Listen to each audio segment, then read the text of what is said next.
આપ સર્વોને હેતપૂર્વક જય શ્રી સ્વામિનારાયણ. આજની સત્સંગ કથા વાર્તા નિજ મંદિર સાવરકુંડલા. આજની સત્સંગ કથા વાર્તામાં આપણે ચાતુર્માસ ઉત્સવ કથા અંતર્ગત પવિત્ર શ્રાવણ માસના પ્રારંભે શિવ પૂજન અને અર્ચનના મહિમાની વાર્તા સાંભળશું. ભગવાન શિવજીએ શ્રાવણ મહિનાના દરેક દિવસને પર્વ કહ્યા છે અને સનતકુમારને આ મહિનાનું મહત્વ જણાવ્યું હતું. ભગવાન શિવજીને શ્રાવણ માસ ખૂબ જ પ્રિય છે. એટલે જ આ મહિનામાં શિવ પૂજાનું ખૂબ જ મહત્વ છે. શ્રાવણ માસનો દરેક દિવસ ખૂબ જ ખાસ હોય છે. સોમવારથી રવિવાર સુધી દરરોજ કરવામાં આવતી શિવ પૂજાથી અલગ અલગ શુભ ફળ મળે છે. આ મહિને દર બીજા ને ત્રીજા દિવસે કોઈ શુભ તિથિ કે તહેવાર અને ઉત્સવ હોય છે. એટલે જ ગ્રંથોમાં શ્રાવણ મહિનાને પર્વ પણ કહેવામાં આવે છે. ભગવાન શિવજીએ બ્રહ્માજીના પુત્ર સનતકુમારને જણાવ્યું હતું કે બારેય માસમાં શ્રાવણ માસ મને ખૂબ જ પ્રિય છે. શિવજી કહે છે કે શ્રાવણ મહિનાનો દરેક દિવસ એક ઉત્તમ છે. આ મહિનાની દરેક તિથિએ વ્રત કરવામાં આવે છે. આ મહિનાના એક દિવસમાં પણ સંપૂર્ણ વિધિ વિધાન અને ભક્તિથી વ્રત કરી લેવામાં આવે તો તે પણ મને ખૂબ જ પ્રિય લાગે છે. શ્રાવણ મહિનાના મહત્વને સંપૂર્ણ રીતે જણાવવા માટે બ્રહ્માજીના 4 મુખ, ઇન્દ્રની 1000 આંખ અને શેષનાગની 2000 જીભ બની છે. ભગવાન શિવ કહે છે કે બધા મહિનામાં મને શ્રાવણ માસ ખૂબ જ પ્રિય છે. તેનો મહિમા સાંભળવા યોગ્ય છે. એટલે જ તેને શ્રાવણ માસ કહેવામાં આવે છે. આ મહિનામાં પૂનમના દિવસે શ્રવણ નક્ષત્ર હોય છે. આ કારણે પણ તેને શ્રાવણ માસ કહેવામાં આવે છે. આ મહિનાનો મહિમા સાંભળવાથી જ સિદ્ધિ મળે છે. એટલે પણ શ્રાવણ માસ કહેવામાં આવે છે. દેવી પાર્વતી, માર્કંડેય ઋષિ અને સમુદ્ર મંથન સાથે જોડાયેલો શ્રાવણ માસનો મહિમા. દેવી પાર્વતીએ યુવાવસ્થામાં શ્રાવણ મહિનામાં કશું જ ખાધા કે પાણી પીધા વિના જ કઠોર વ્રત અને તપસ્યા કરી હતી. ત્યાર પછી શિવજીએ પ્રસન્ન થઈને તેમની સાથે લગ્ન કર્યા. તેનું એક કારણ એ પણ છે કે ભગવાન શિવ શ્રાવણ મહિનામાં પૃથ્વી ઉપર પોતાના સાસરે ગયા હતા. અને ત્યાં તેમનું સ્વાગત, અર્ઘ્ય અને જળાભિષેક દ્વારા પૂજન કરવામાં આવ્યું હતું. એટલે માન્યતા છે કે દર વર્ષે શ્રાવણ માસમાં ભગવાન શિવ પોતાના સાસરે આવે છે. વળી એવી પણ માન્યતા છે કે શ્રાવણ મહિનામાં જ સમુદ્ર મંથન કરવામાં આવ્યું હતું. સમુદ્ર મંથન સમયે જે હળાહળ વિષ બહાર આવ્યું હતું તેને ભગવાન શંકરજીએ પોતાના કંઠમાં જ રોકી લઈને સૃષ્ટિની રક્ષા કરી હતી.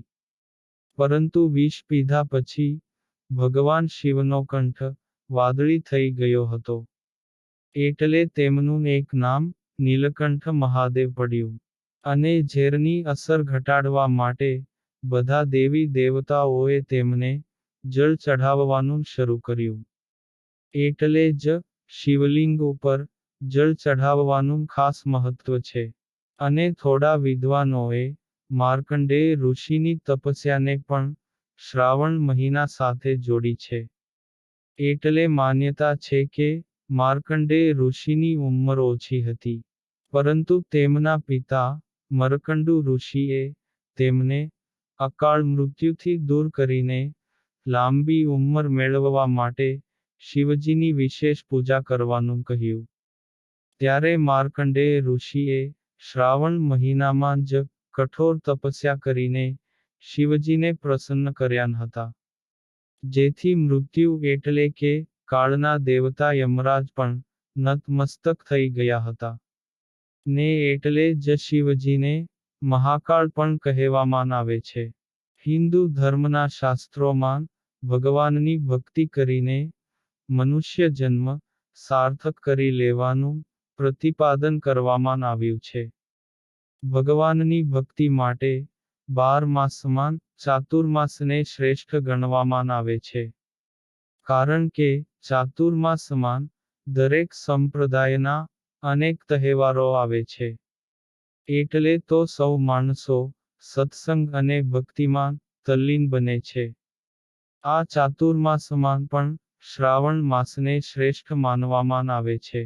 શ્રાવણ માસ ખૂબ જ મહત્વનો, પવિત્ર અને અર્થસભર મહિનો ગણાય છે.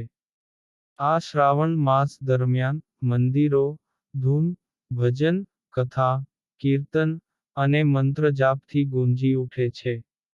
કળિયુગમાં ભગવાનનું નામ સ્મરણ કરવાથી જ મોક્ષ પ્રાપ્ત થાય છે. તેથી જ શાસ્ત્રકારો કહે છે કે જેમ અજાણતા પણ અગ્નિને અડી જવાય તોય તે બાળે છે, તેમ અજાણતા ભગવાનનું નામ લેવાય તોય પણ પાપ માત્રને બાળી દે છે.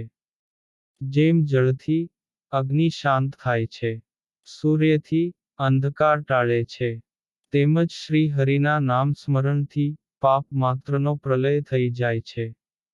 વળી આપણા શાસ્ત્રોમાં શ્રાવણ માસમાં ભગવાનના મંદિરે દર્શન કરવા જવાનું પણ મહાત્મ્ય વર્ણવવામાં આવેલું છે. આપણા ધર્મગ્રંથો કહે છે કે ભગવાનના મંદિરે દર્શન કરવા જવાથી ડગલે ડગલે અશ્વમેઘ યજ્ઞનું ફળ પ્રાપ્ત થાય છે. તેથી જ નિત્ય ભગવાનના દર્શન કરવા જોઈએ. મંદિરે દર્શન કરવા જવાથી માણસમાં સંસ્કારનું સિંચન અને પ્રવર્તન થાય છે. ધર્મ, જ્ઞાન, વૈરાગ્ય અને ભક્તિ કેવી રીતે કરવી જોઈએ તેનું માર્ગદર્શન સાંપડે છે. જેમ મંત્ર જાપનું અને દર્શનનું મહત્વ છે, તેવી જ રીતે શ્રાવણ માસમાં ભગવાનની કથા સાંભળવાનો પણ મહિમા છે. આપણા શાસ્ત્રોમાં નિત્ય સાયંકાળે ભગવાનના મંદિરમાં કથા શ્રવણ કરવા જવાનું પ્રતિપાદન કરેલું છે. શ્રવણ ભક્તિ કરવા ઉપર ભાર મૂકતા સંત શ્રી તુલસીદાસજીએ રામાયણમાં કહ્યું છે કે જે વ્યક્તિએ ભગવાનની કથા કાનથી સાંભળી નથી, તેના કાન તો સાપને રહેવાના દર સમાન છે. શુકદેવજી, સનકાદિકો અને વ્યાસજી જેવા મહાન પુરુષો પણ વારંવાર કહે છે કે જેણે કથા રૂપી રસ છોડીને બીજી વસ્તુઓમાં રસ માન્યો છે, તે માણસો તો સુખના માર્ગથી વંચિત રહી ગયા છે. સ્વયં ભગવાન શ્રી સ્વામિનારાયણે પણ વચનામૃતમાં કહ્યું છે કે મનને નિર્વિષયી અને નિર્વિકારી થવાનું સાધન આસ્તિક થઈને શ્રદ્ધાએ સહિત ભગવદ્વાર્તા સાંભળવી એ જ છે. અને પોતાના વાંગમય સ્વરૂપ શિક્ષાપત્રીમાં પણ કથા શ્રવણ કરવાની આજ્ઞા કરી છે. તેમજ સ્વયં શ્રી રામચંદ્રજીએ શબરી પાસે કહેલી નવધા ભક્તિમાં પણ શ્રવણ ભક્તિ કહેલી છે. આવી રીતે સ્મરણ અને શ્રવણ ભક્તિનું ખૂબ જ મહત્વ છે. આમ આપણે પવિત્ર શ્રાવણ માસનું મહાત્મ્ય સાંભળ્યું. અને હવે પછીની કથા વાર્તા આપણે આગળના ભાગમાં સાંભળશું. અત્યારે આપ સર્વોને ભાવથી જય શ્રી સ્વામિનારાયણ.